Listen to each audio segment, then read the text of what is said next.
जो सच्चा भक्त होता है उसमें 6 गुण अपने आप दिखाई देते हैं।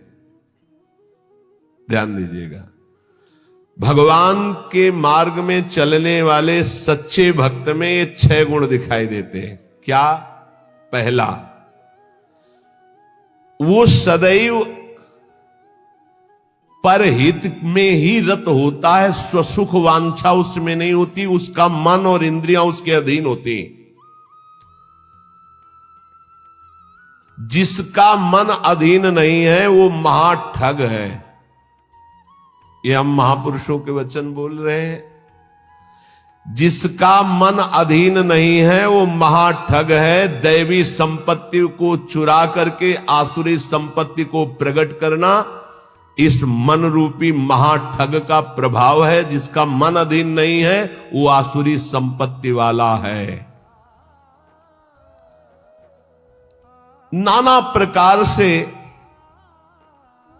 सत भजन रूपी धन का अपहरण करवाता है मन काम क्रोध आदि से मिल करके। इसलिए जो भक्त होता है सबसे पहले इस महाठग को अपने अधीन करता है, मन को। उसकी हर बात का अनादर करके सदगुरु की बात से इस मन को वश में किया जाता है, मन की बात का अनादर करके। और जो मन के अनुसार चलता है वो स्वयं महाठग अपने को ठगा करके ऐसे कार्य करता है जिससे पछताना पड़े। तो भक्त का पहला लक्षण है मन विजयी, स्वसुख वांछा का त्यागी, पहला लक्षण है इसमें जो वर्णन कर रहे हैं। दूसरा है भक्त मृत्यु विजयी होता है। मन विजयी, इंद्रिय विजयी, और दूसरा मृत्यु विजयी। वो हर समय सच्चिदानंद भगवान के चिंतन में इतना निमग्न रहता है कि उसके अंदर से मृत्यु का भय खत्म हो जाता है, मरने का भय खत्म हो जाता है। मन और इंद्रियां अधीन और मृत्यु के भय से मुक्त, भक्त का लक्षण। जिए काल बस ना परे, समुझ जियाए शरण ते डरत ना काल डर, शुद्ध भक्त का लक्षण। तीसरा, सदैव गुरुदेव और भगवान के अनुकूल ही कार्य करने वाला, जिससे गुरुदेव की आज्ञा पालन और भगवान की प्रसन्नता हो, उसके अलावा कोई भी अन्य कार्य उस भक्त के द्वारा नहीं हो सकते। अर्थात तस्मात् शास्त्रम प्रमाणम ते कार्याकार्यो व्यवस्थित हो। उसके आचरण साधुता के अनुकूल, गुरु के अनुकूल, शास्त्र के अनुकूल, भगवान के अनुकूल। श्री कृष्ण अनुकूलेन प्रतिकूलस्य वर्जनम, प्रतिकूलस्य वर्जन, प्रतिकूल को त्याग दिया, विसर्जनम पूर्ण रूप से त्याग दिया। पहला है मन और इंद्रियों को वश में करने वाला। अगर मन और इंद्रियों को वश में नहीं किया तो महाठग होगा, क्योंकि मन बहुत ठगी है। वो सारी देवी संपदा को चुरा कर आसुरी संपदा प्रकाशित करता है, इसलिए उसका स्वभाव ठगी हो जाएगा। जो मन और इंद्रियों को वश में नहीं किया, ठगी का मतलब पाखंड, बाहर से बड़ा और अंदर से पोला, अंदर से वही काम क्रोध लोभ मोह मद की प्रवृत्तियां, वही धन, वही भोग वासनाएं। बाना कुछ और है और आचरण कुछ और है। दूसरा है मृत्यु पर विजय प्राप्त की, मृत्यु के भय का नाश हो गया, वही भक्त है। पहला लक्षण शरणागति में आता है निर्भय, मृत्यु का भी भय खत्म हो गया है। तो जो साधक है वो चल रहा है, लेकिन वो मृत्यु से थोड़ी डरता है, वो तो चल रहा है प्रभु की तरफ। और जो प्रभु का भक्त हो चुका है उसके अंदर मृत्यु का भय कैसे होगा। तीसरा, भूल न दे कुमारक पाऊं, गुरु और इष्ट के प्रतिकूल आचरण बन ही नहीं सकता भक्त के द्वारा। वो सदैव गुरुदेव की आज्ञा और इष्ट देव की प्रसन्नता पर ध्यान रखकर कार्य करता है। चौथा, सदैव देखता रहता है कि मेरे गुरुदेव, मेरे इष्ट देव मुझे देख रहे हैं, मैं जो भी आचरण कर रहा हूं मेरे गुरुदेव देख रहे हैं, मेरे इष्ट देव देख रहे हैं। एक शिष्य बनने के लिए 2 लोग गए, गुरु ने दोनों को तरबूजे दिए, कहा एक तुम जाओ ऐसी जगह से अमनिया करो जहां कोई देख ना रहा हो, ऐसी जगह जाके काटो जहां कोई देख ना रहा हो। एक आए थोड़ी देर में काट के बैठ गए, बोले उसको भी आ जाने दो। शाम तक घुमा, लौट के ऐसे ही पूरा रख दिया, जिससे अमनिया की हुई बैठे थे उनसे पूछा कि तुम बहुत जल्दी आ गए मनिया करके, कहां?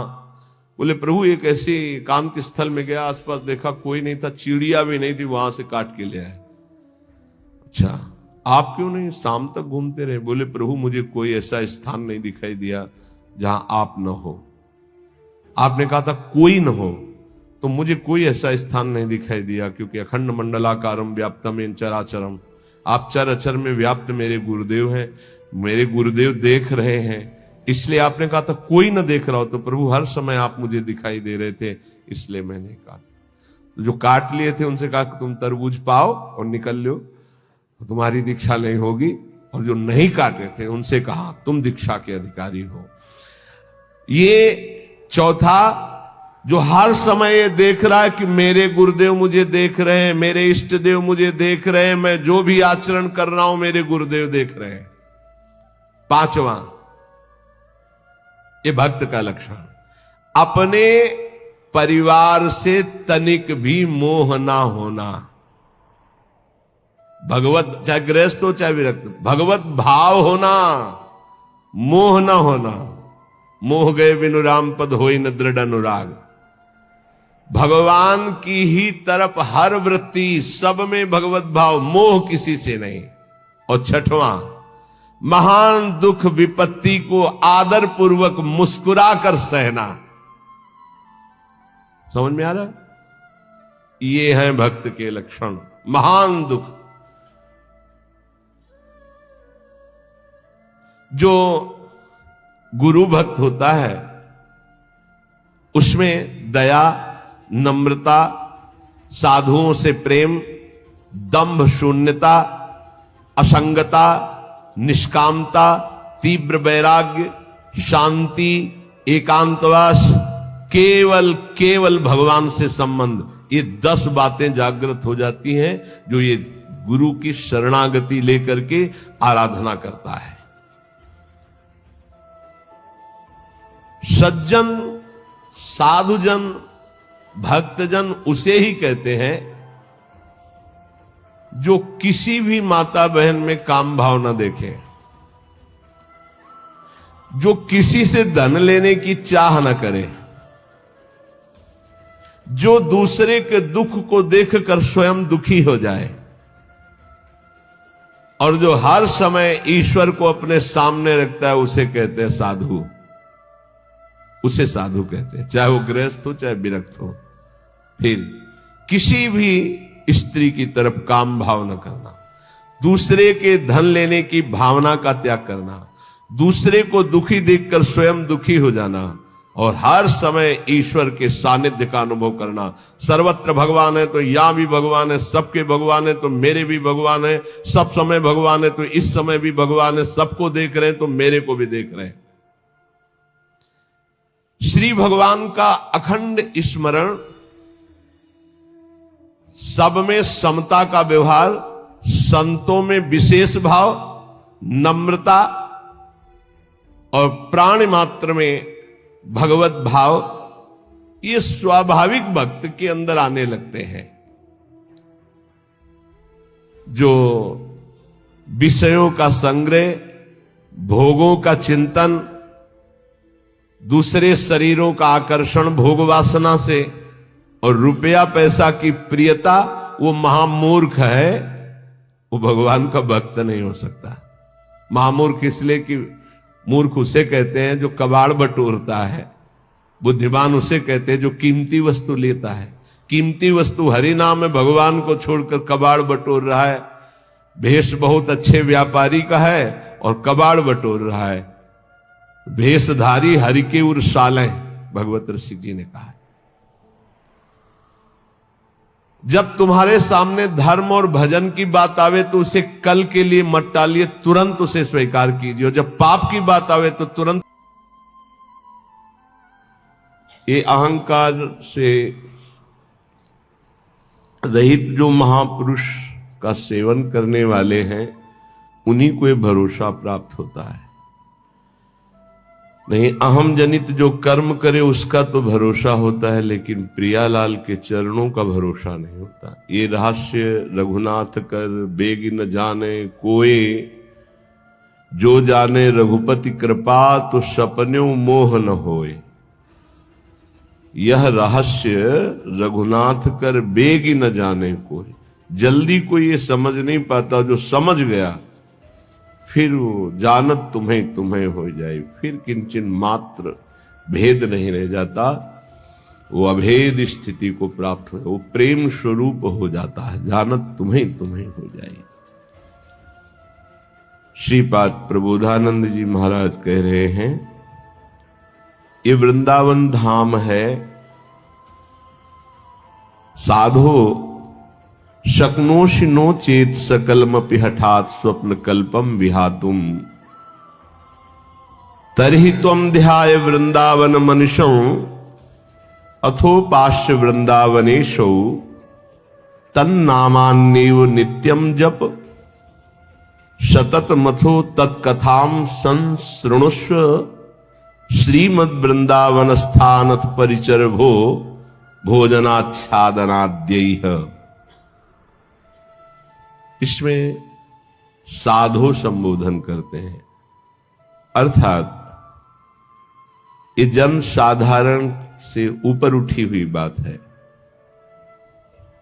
जो सतमार्ग में चल पड़ा है, जिसने निश्चय कर लिया है कि इसी जन्म में मुझे प्रिया प्रीतम की प्राप्ति करनी है, वो साधो ही हो गया।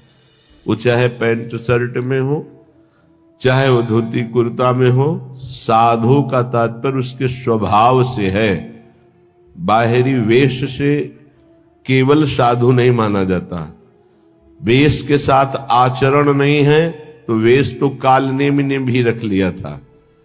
वेश तो बहुत से कत्ल करके भी रख लेते हैं, वेश तो बहुत से चोर और ठग भी रख लेते हैं। वेश रखने में कितने मिनट लगता है? थोड़ी देर के लिए वेश रखा, फिर सांसारिक वेशभूषा में फिर ऐसे विचरण कर रहे। कई ऐसे प्रसंग पाए गए। वेश का खास महत्व आचरण से है। यदि आचरण नहीं तो वेश का कोई खास महत्व नहीं है। साधो सकनोषि नो चेत सकलमपि हठात स्वप्न कल्पम विहातुम। अय साधो, अय उपासक, तू इतना बात समझ ले कि जितना तू इस संसार का वैभव सुख देख रहा है, एक स्वप्न है, स्वाप्निक है, काल्पनिक है, सत्य नहीं है। हे साधो, सकनोषि नो चेत सकलमपि हठात स्वप्न कल्पम विहातुम। यदि तुम मेरी बात मान सको और ऐसा कर सको, क्या ये जितनी भी भोग सामग्री, जितने भी भोग प्रक्रियाएं, जितना भी वैभव, ये एक स्वाप्निक है। श्रीपाद जो कह रहे हैं वो भगवान शंकर पहले ही बोले, उमा कहूं मैं अनुभव अपना, सत हरि भजन जगत सब सपना। बड़े बड़े महापुरुषों ने कहा, आ ब्रह्म स्तंभ पर्यंतम सर्वम मायामयम जगत सत्यम सत्यम पुनः सत्यम हरेर नामैव केवलम। भगवान नाम केवल सत्य और साथ झूठा है। ये जो आज दिखाई दे रहा है कल नहीं रहेगा, जो कल नहीं था वहां आज कुछ और दिखाई दे रहा है। बड़ा विचित्र माया का खेल है, एक काल्पनिक है, स्वाप्निक है। तर्हि तुम ध्याय, तुम ध्यान करो। किसका? बोले वृंदावन मनुष्यम अथो उपास्य, जो वृंदावन में रात दिन जिनकी उपासना होती है, श्यामा श्याम, इनका तुम ध्यान करो। इस संसार का चिंतन मत करो, ये काल्पनिक है, ये स्वाप्निक है, ये नष्ट होने वाला है। बोले बहुत कठिन है प्रिया प्रीतम का चिंतन करना, श्यामा श्याम का चिंतन करना। तो बोले वृंदावनेशौ, वृंदावन आ जाओ, यहां आध्यात्मिक पावर तुम्हारे हृदय में जागृत होगा। बहुत बड़ी सामर्थ्य है धाम की। तुम्हें सत्संग मिलेगा। जब भगवान विशेष कृपालु होते हैं तब सत्संग में भेजते हैं। कोई कोई कृपा की अवहेलना करके सत्संग से लाभ नहीं ले पाते हैं। कोई बिरले होते हैं जो सत्संग रूपी अमृत का पान करते हैं। क्या सत्संग रूपी अमृत से मिलता है? बोले तन नाम आन्य व नित्यम जप, अन्य नहीं, तन नाम। तन नाम श्यामा श्याम का, जहां कहा तरही त्वम ध्याये, श्यामा श्याम का ध्यान करो। कौन? वृंदावन मनुष्यम अथो उपास्य। वृंदावन में रात दिन जो उपास्य देव हैं, जिनकी उपासना होती, तरही त्वम ध्याये, उनका ध्यान करो।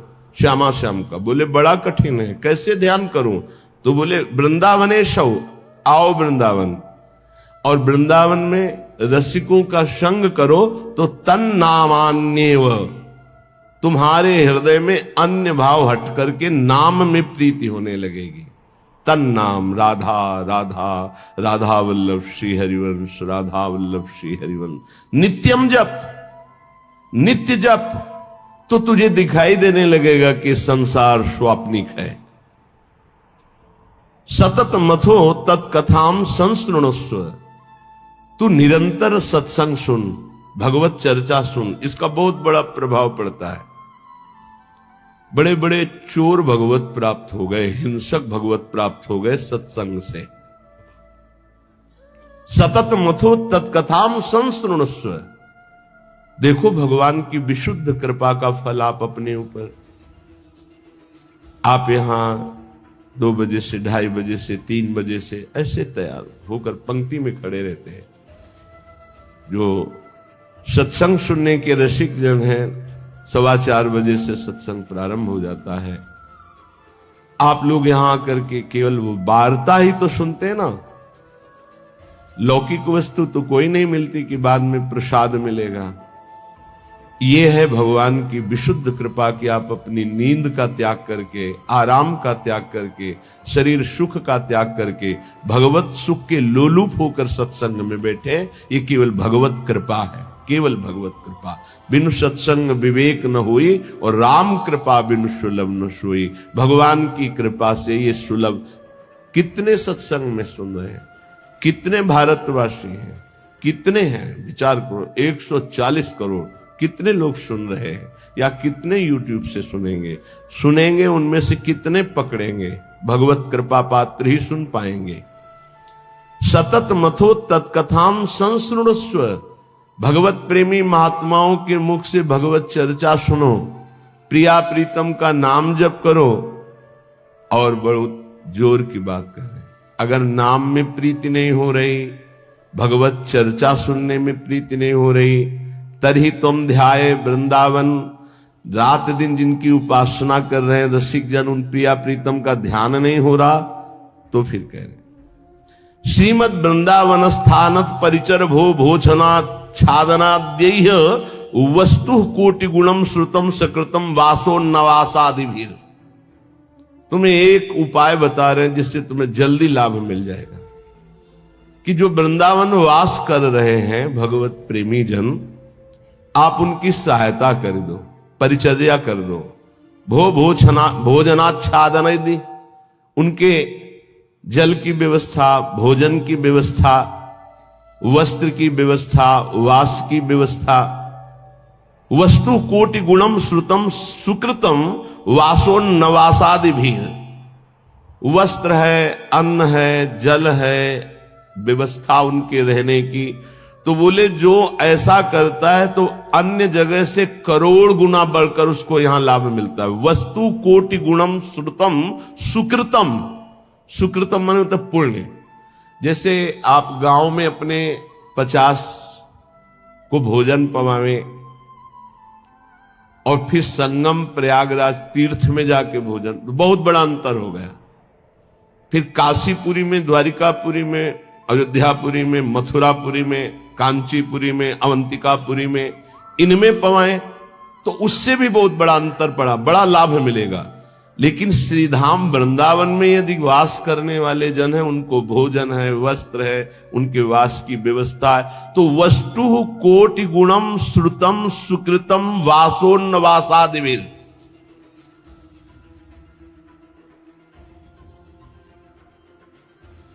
जब तुम्हारे सामने धर्म और भजन की बात आवे तो उसे कल के लिए मत टालिए, तुरंत उसे स्वीकार कीजिए। और जब पाप की बात आवे तो तुरंत कल के लिए टाल दीजिए, उसको लंबा टाल दीजिए। शायद अभी बुद्धि ठीक नहीं है, उसको लंबा टाल दीजिए। लेकिन धर्म और भजन और सेवा की बात जब आवे तो उसे कल के लिए मत टालिए। अभी काल करे सो आज कर, आज करे सो आप पल के में परलय होएगी, बहुर करेगो कब।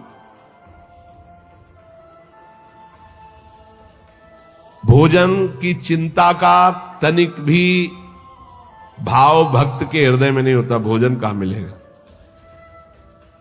दूसरा, अर्थ की व्यवस्था से जीवन यापन करने का स्वभाव भक्त का नहीं होता। तीसरा, भयानक रोग आने पर मस्ती में कोई फर्क ना पड़े। चौथा, कोई भी संग ना दे तो भी असंग भाव में नित्य मगन रहे। ये भक्तों के लक्षण वर्णन हो रहे हैं। भोजन की चिंता का त्याग, धन की व्यवस्था से जीने की भावना का त्याग, भारी रोग की स्थिति में मस्ती में कोई फर्क ना आवे भक्त का लक्षण, और किसी के भी संग में उसकी कोई रुचि नहीं है, असंगता का उसको सुख है।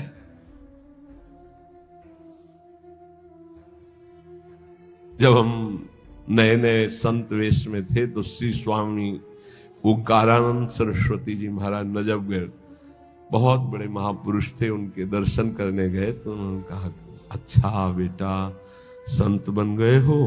पहले से वो कृपा करके घर जाया करते थे, बहुत से संत भगवान जाते थे, तो बहुत अच्छा बहुत अच्छा। देखो बेटा, संतों का जीवन आज उसे लिखा पाया है, हाँ वहां तो उसने समझाया था तो समझ गए। जो संतों में लक्षण, तो वो श्वान के 10 लक्षण महान संतों में पाए जाते हैं, ये लिखी है इसमें बात। और वो बात हमको बचपन में बताई थी, इससे इसीलिए जो आप लोग सुनते हैं सब संतों की झूठन है, महापुरुषों के अनुभव, जो छाती का अनुभव सब मिलाकर तभी आपको जो कुछ भी वो तभी अनुभव में आता है। उन्होंने उनके श्रीमुख से, जो ये तो अभी तो बताएंगे, उनके श्रीमुख से कि बेटा, बोले पहला लक्षण, एक बार मैं भिक्षा मांगने गया तो जिसके दरवाजे पे गया तो उसने कहा रुको, रुक गए। क्यों रुके? चल भाग यहां से। मैं चल दिया। स्वामी जी रुको रुको रुको, आ जाओ।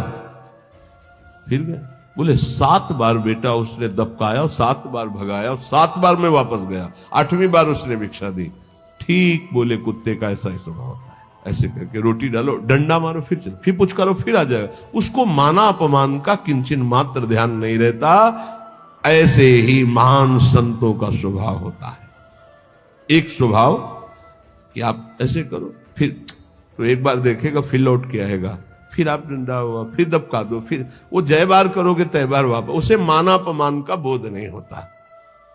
श्वान के ये 10 लक्षण महान संतों में पाए जाते हैं। वो अपनी भूख मिटाने के लिए माना अपमान का ध्यान नहीं करता भिक्षान्न के द्वारा। इसमें केवल इतना संकेत विस्तृत से उन्होंने बताया था। दूसरा,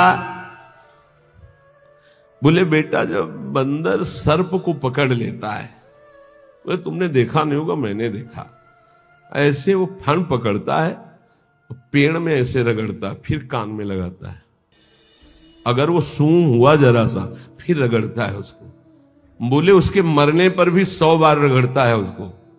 बोले मैंने देखा।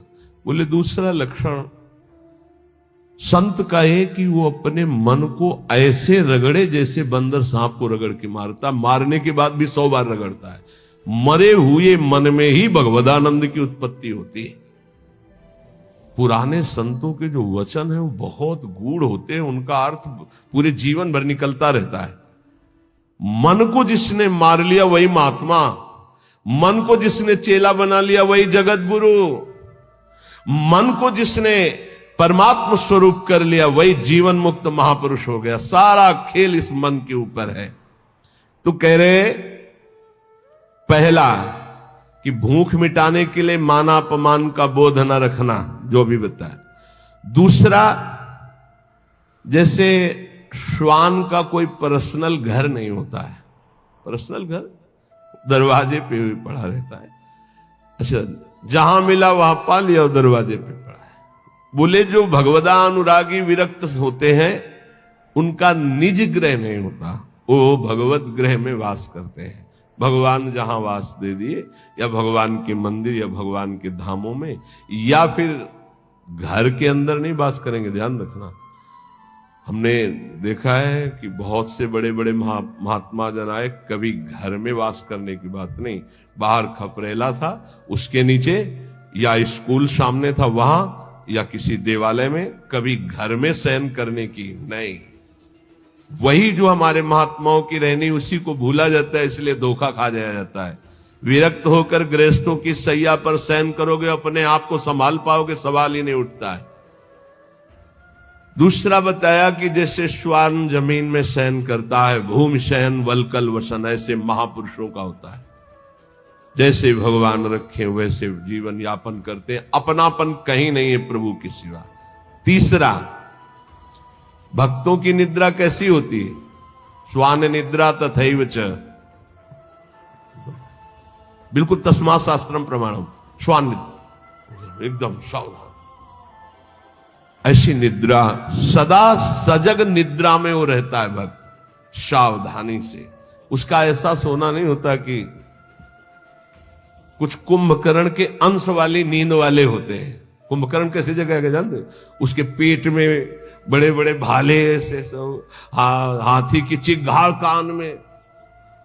जब भूख लगी, भोजन की खुशबू गई, तब कुछ असर आया उसको कि तो ऐसे ही जब 11-12 बजे भूख का, तब भले नींद खुले, नहीं तो ऐसे ऐसे महापुरुष हैं कि निद्रा समाधि स्थिति 10-10 बजे तक सोते हैं।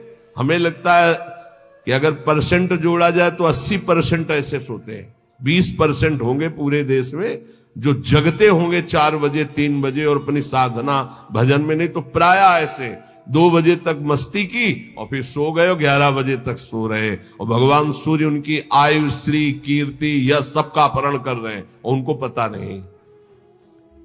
भक्त की निद्रा श्वान निद्रा तथैव च। और इसके बाद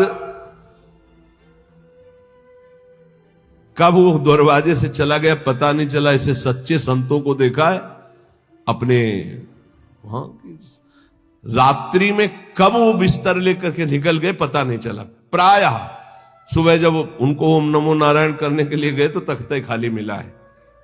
कभी ये बता के नहीं कि मैं जा रहा हूं, कभी नहीं।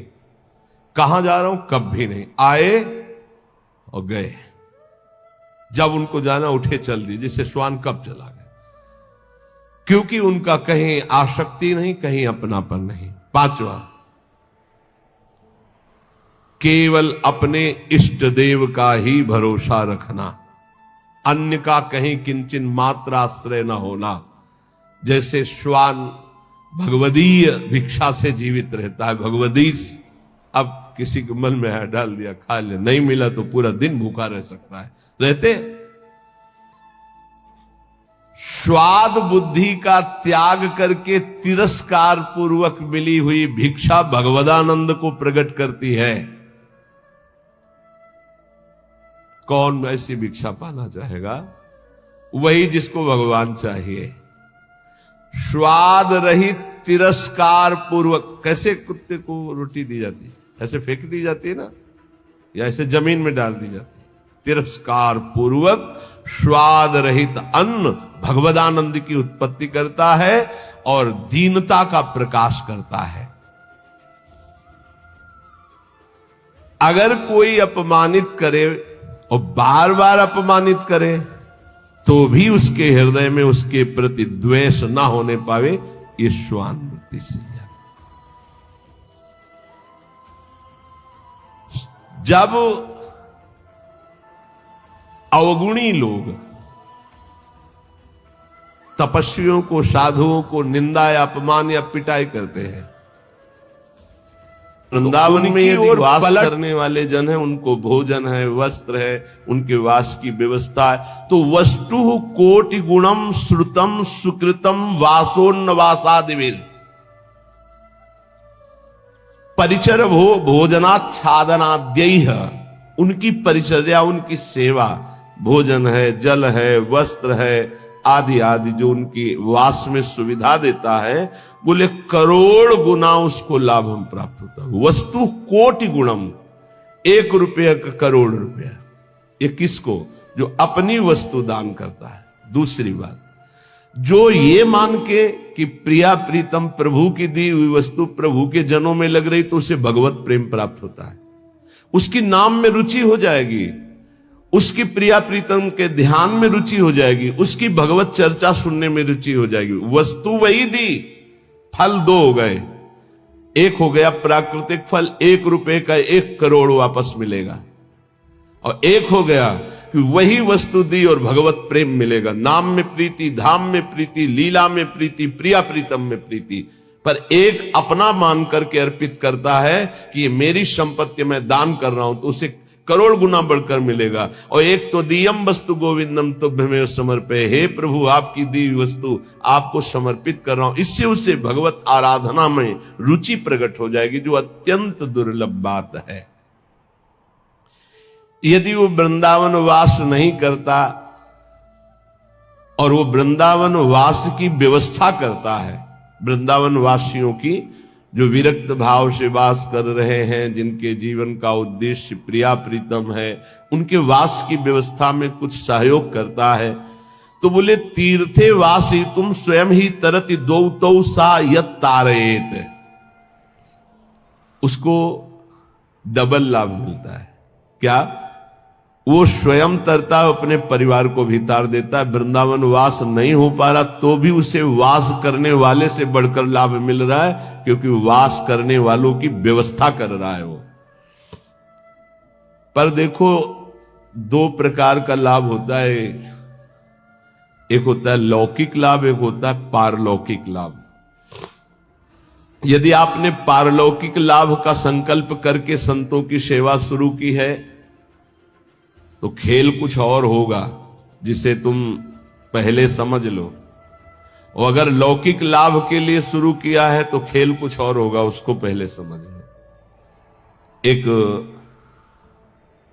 पूज्यपाद उड़िया बाबा जी के निज जन हमें 25 वर्ष पहले मिले थे, महाराष्ट्र के थे वो, बाबा से संबंध रखते थे। परिक्रमा में मिले, बड़ा आनंद मिला, क्योंकि अपने प्राण प्रिय बाबा के जन थे। तो उन्होंने घटना सुनाई चलते चलते, पानी घाट से लेकर चामुंडा मोड़ तक चर्चा ये चली थी। तो उनका बड़ा दिव्य धाम है, यहां के वासियों की सेवा का बड़ा दिव्य फल है। वो प्रसंग वशात याद आ रही, सत्संग में 1-2 बार सुनाया, पकड़ पाओगे तो याद आ जाएगा। तो एक बड़े धनी मानी दिल्ली के जन थे, घटना थी, फैक्ट्रियां थी, खूब धन, अकेला लड़का सब।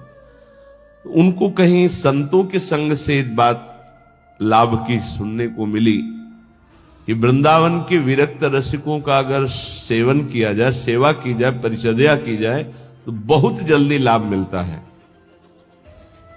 तो उन्होंने प्रार्थना की वृंदावन में आकर कि कैसे सेवा की जाती, मुझे तो पता ही नहीं। तो उनका संतों को निमंत्रण दो और सुंदर भोग पवाओ, और उनको वस्त्र है, भेंट है, जो उनका आप कर सके, फल फूल। अच्छा, ऐसा। तो उन्होंने पूछा कि आप चाहते क्या हो? तो उनका भगवान की प्राप्ति। बोले होश में बात करना, आप जो बात कर रहे हो बहुत बड़ी बात है, पीछे मत हटना। तो उनका प्राणों की बाजी लगाकर, भाई इस बात की पूर्ति के लिए हम तैयार है कि मुझे भगवान चाहिए। का तय करो साधु सेवा और तुम्हें भगवान मिलेंगे पक्का। अब वो वृंदावन के प्रेमी जनों की सेवा करते, 100-500 संतों को निमंत्रण देते, सब पवाते। धीरे धीरे इतना संतों से प्रेम हो गया कि प्रार्थना की कि दिल्ली में हमारे घर को पावन करो। तो प्रति महीने बस लाते, 2 बस, उनमें संतों को बैठालते, बहुत उत्सव मना करके वहां ले जाते, पवाते, अच्छी भेंट कपड़ा लता, फिर उनको यहां छोड़ने आते। ऐसा चलने लगा। वृंदावन में तो सेवा करते ही, खूब धन था, वो अपने घर भी ले जाते। एक दिन यही रमण रेती में बस खड़ी थी, ये घटना कोई कथा नहीं, यही रमण रेती में बस खड़ी थी। एक विरक्त संत जो कभी वृंदावन से बाहर ही नहीं जाते थे, कभी निमंत्रण में किसी के नहीं जाते थे, भिक्षावृत्ति से जीते, वो जाके बैठ गए। तो जब सब संतों ने देखा तो कहा, बाबा तुम्हें पता है ये दिल्ली जाएगी बस और वहां निमंत्रण है। कुछ नहीं बोले, बैठे थे। सबने सेठ से कहा तुम्हारी साधु सेवा सफल हुई। ऐसे विरक्त जो किसी का भी प्रतिग्रह नहीं लेते, भिक्षावृत्ति से जीते हैं, ऐसे अकिंचन महापुरुष पता नहीं क्यों कौन सी कृपा उदय हुई कि वो आपके घर दिल्ली आए हुए हैं।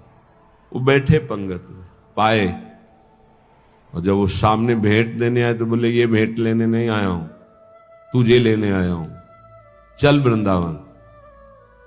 तो उनका बाबा मैं तो वृंदावन जाता ही रहता हूं। और वो बस चल वृंदावन, चल वृंदावन। तो बाबा तो वृंदावन जाता ही रहता हूं, अभी चल सकता हूं आपके साथ, पर वो और उत्तर नहीं, चल वृंदावन।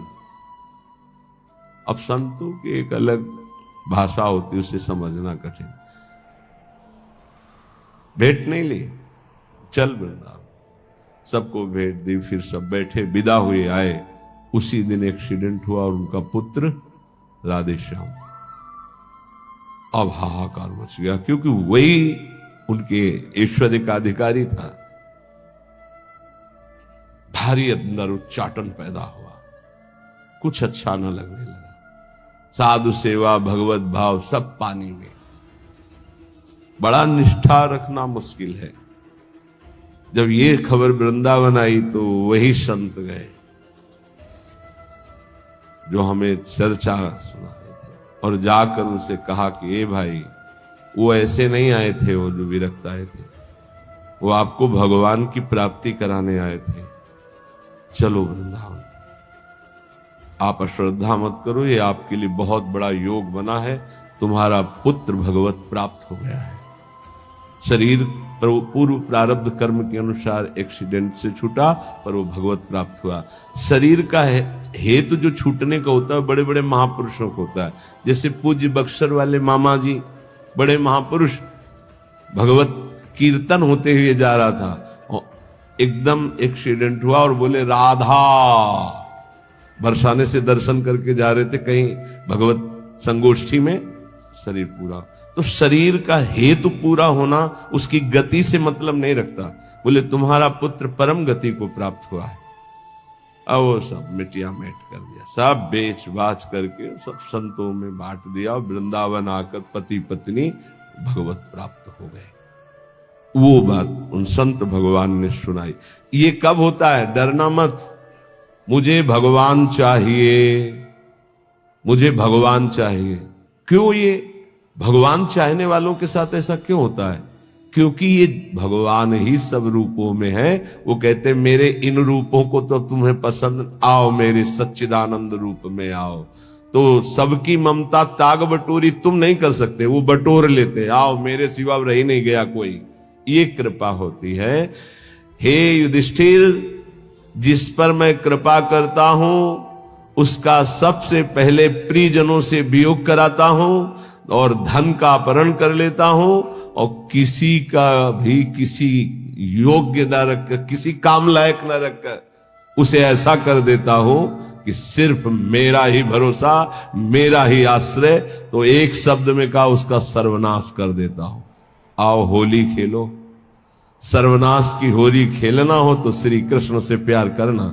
डर गए ना? डरना मत। सर्वनाश का मतलब है तुम्हारी मृत्यु का नाश, तुम्हारे काम, क्रोध, लोभ, मोह, मद, मत्सर, हर विकार का नाश, और सच्चिदानंद स्थिति में। ऐसा नहीं है कि सबके धन का अपहरण कर ले। अम्बरीश जी चक्रवर्ती सम्राट, दशरथ जी चक्रवर्ती सम्राट, वृषभानु जी, नंद बाबा, बड़े बड़े महाभागवत ही हैं जिनके आंगन में भगवान घुटने केवल खेल रहे।